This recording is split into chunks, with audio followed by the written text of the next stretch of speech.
This is Gavin from Bush, and we are going to be discussing our new record, The Art of Survival, and all the songs therein.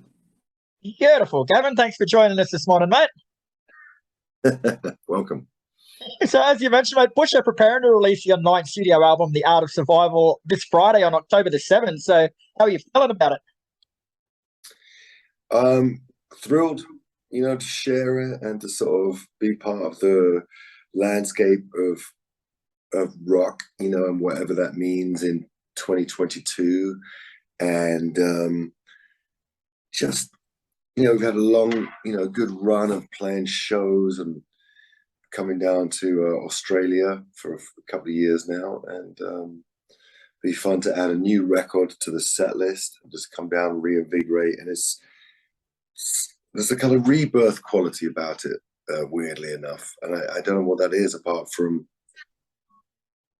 if you see Buddha on the road, kill him. It's this sort of thing of finding a new version of yourself, and sort of not reinvention, because it's still my stupid voice and stuff like that, but more like where do we go to make sure that it's inspired and electric and vital? And I think that's what we found, a space to be in that's, is driving. You don't even need the catalog, you don't need anything about Bush. Just play the record from start to finish. You'd be like, cool, wasn't expecting that. Yeah. So can you tell us a bit about The Art of Survival from a musical point of view and what you were going for with it?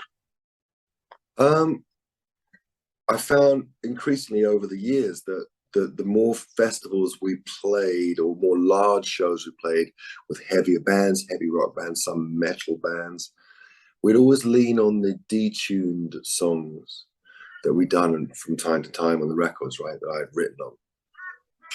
And then years ago, I did a record called Institute with Chris in 2005, I guess. And that was all detuned. And when I was thinking about these last couple of Bush records, including The Kingdom and now into this one, just looking for new ways to express myself on guitar and just kind of learn the guitar in a different way. And I created a whole new relationship, a whole new world with guitar, and took a moment to kind of acclimatize myself in that language. And then from there, just try to make things, and that's what happened. That's how the Art of Survival, that's how it was all born. Was that Heavy as the Ocean was like one of the earliest songs, sort of set the template, set the emotion and the gravity, the gravity. And then I just always just try to keep it heavy and surprisingly melodic, and like the juxtaposition of intense music, but wistful singing, Yeah. And you've released the singles More Than Machines and Heavy as the Ocean. So would you say that they're a good sonic representation of the album as a whole? Yes, for sure. They definitely give you exactly what the album's about, which is what, the second one is not necessarily, Heavy as the Ocean is not maybe as big as a single as More Than Machines, but there's another one coming. It just was a nice and a really good bridge and a sort of a respite, and they're not trying to get it played everywhere. I don't know, you're not sure what the strategy is, but it's more just to, keep everyone like, wow, okay, more taste for the record, more taste for the whole thing. You sort of touched on this before, but you're quoted as saying that as soon as you heard the riff from Heavy as the Ocean, you knew that would be the opening song on the album. What was it about that song that made you decide that then and there? Because it was so inviting and it was so unusual and heavy, and anyone that came to my house, I played a bunch of demos or some songs. People come around, I played that song, and people just like lose themselves, just lose their shit and be like, fucking, and then by the end, people in it. So it just had that big moment. It was a bit long. If it was a single, we probably would chop about 2 minutes out of it. But it's just it's a journey. I love those cinematic journeys. I love that feeling of where sound can take you, and how songs and emotions and the melody versus the chord and the music, and then the counterpoint of the music to that chord, just all those qualities that give depth and texture to music, and they're infinite and interesting, and there's loads of wrong directions you can go.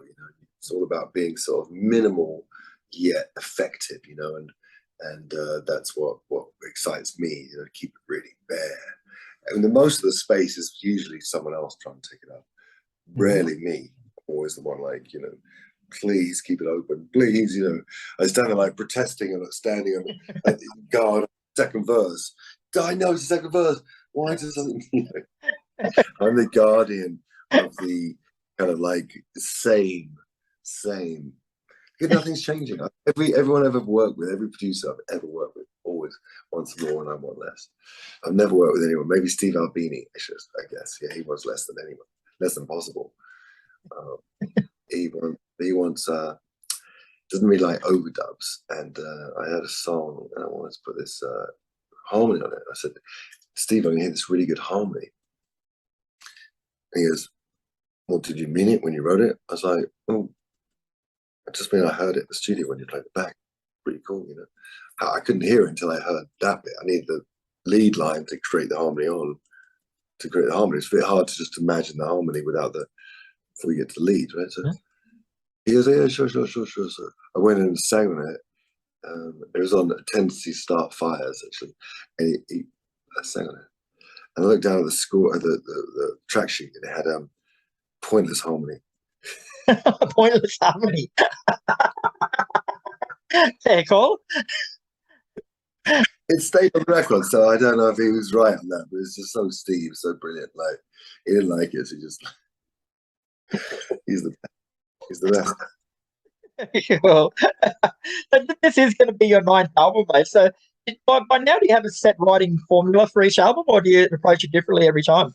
No, I think it all changed all the time. I've done a lot more myself because I have my own studio and can engineer myself to the point where I can put a song together and then put every instrument together. So that's been really fun because I've often been directing people, you know, over the years, and my engineer to put that a bit more bass on. Now I just like fucking do it, and it's really fun. And then the way that I seem to work best is like sort of, it's like a laboratory for me. And you know, someone sends me some music, Chris sends me some music, you know, I'll sing on it, or Tyler sends me something, I'll sing on it, then I might go to them, but I just collaborate, keep it open.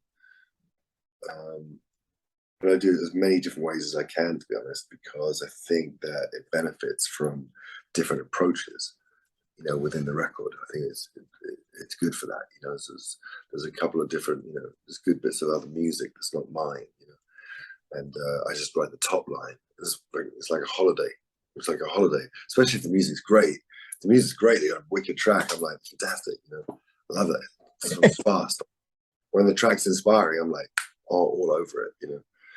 And then, yeah, for me, it's choosing the right stuff. People send me a lot of stuff, you know, I sift through what I like. I'm very open, but I'm also get pretty, what's the word, resolute. Like I sort of get a sense of what will work and what won't work, you know. And, you know, it was in conjunction, obviously, with the producer, with Eric, but, you know, you get a second sense, you know, the songs I wrote that didn't make the record, loads of good things about them, and then there'd be something within there that wasn't up to, you know, maybe a weaker point, you know. Songs as good as this weakest moment for me. So you can have like really good verse and really good chorus, but if your middle eight sucks, you know, the song sucks. So you either got to change the middle eight, or you just use that song, dismantle it, and use it for like organ donor songs, you know. Just try and rev up some other song that's like dying, you know. So would you say overall, mate, that it's easier or harder to come up with new material the longer you're in music? Oh, better, easier, fantastic. Not easier. It's just like, it's my vocation, is what I'm meant to do. Even if I do shit ones, you know, I accept that. I'm happy to write a song I throw away, so the next one I get to has value, you know. I just try and write consistently. I'm not precious. I think that if you try and sort of wait for lightning to strike and beat yourself up with a standard of it, you can do yourself in. I think the important part is to make music, make things, and then you can edit stuff out. And so what? If you, it's like sort of like those great, you just edit some songs out. Feels really refreshing, great. But I might nick one little bit that's like, that's way too good to let go of, and use that for something else. And that's just sort of, that's making stuff, you know. It's just resourceful. Going back back to the beginning, mate. Like, formed back in 1992. So, what was the musical climate like back then that gave birth to the band, and where did you fit in initially? Nowhere really, because Britpop was going on, and Bush was a band I'd done.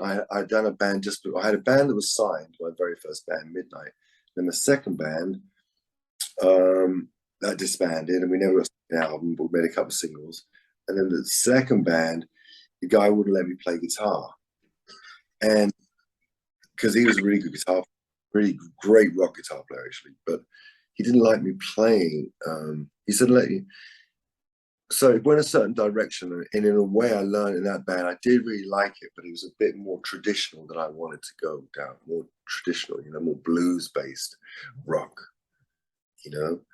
And I was always interested in kind of finding ways around that, how to make rock music that wasn't like the blues. Even though he used a bit of slide at the beginning of our career for sure on Everything's End, there was slide in certain places. It was great. But generally, it wasn't like bluesy stuff. I didn't play any bluesy solos they wouldn't get in, more standard stuff. I like a bit more obtuse things, a bit more out and more alternative. And if I could get the chance. And so it's been interesting to stay in that world of like, there's one super bluesy riff on the record though, which is my most bluesy thing I've ever done, Human Sand. When I started playing that, I was like, whoa, this is like so cool, like fun to play. It's like, wow, that's like as close as I get to the blues, playing the blues.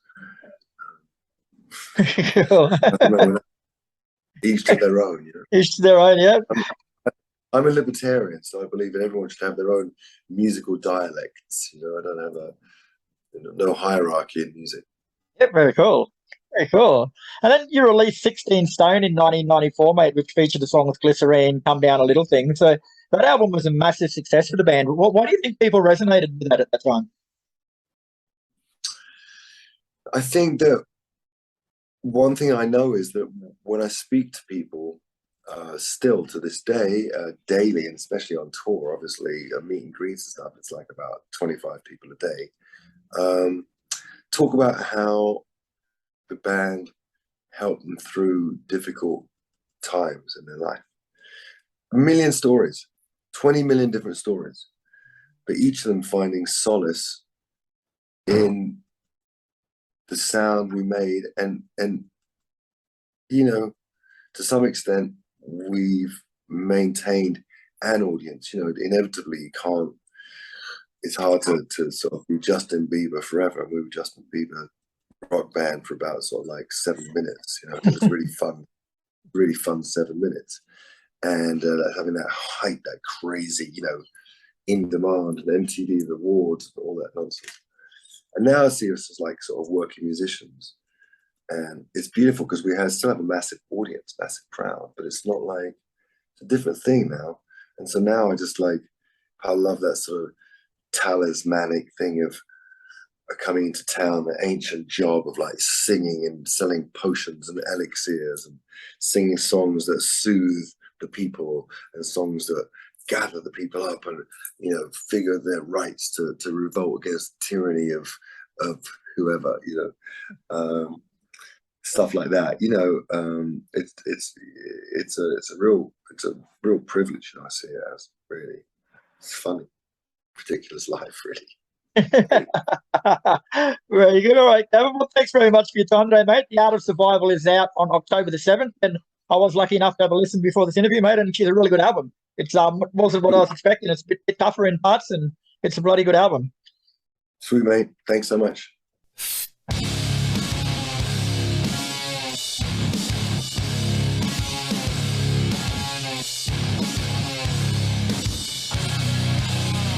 Step on my toes, let the weather go. It's been a long wait in bed. Say what? We blow. Let's go. This is the time to shine. Everything wrong should be right. Girls, you in control. Not the government, not the government. Nothing changes, never stops. Say what? Breathe. We are more than machines. We are because we feel. when everything goes down. It is how we come around. We are more than a dream, but this heart is made of steel. I said I need you now. You are everything to me. More than machines, more than machines.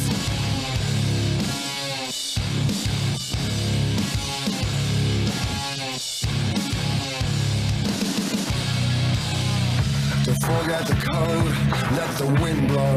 You can't be assured of a window. Shame, bro, we know you foe. Here is the news, in blood. Everything wrong should be right. The earth dies, it's a money thing, it's a money thing. Nothing changes, never stops. Say what? Breathe. We are more than machines. We are because we feel. When everything goes down, it is how we come around. We are more than a dream, but this heart is made of steel. I said I need you now. You are everything to me. More than machines, more than machines.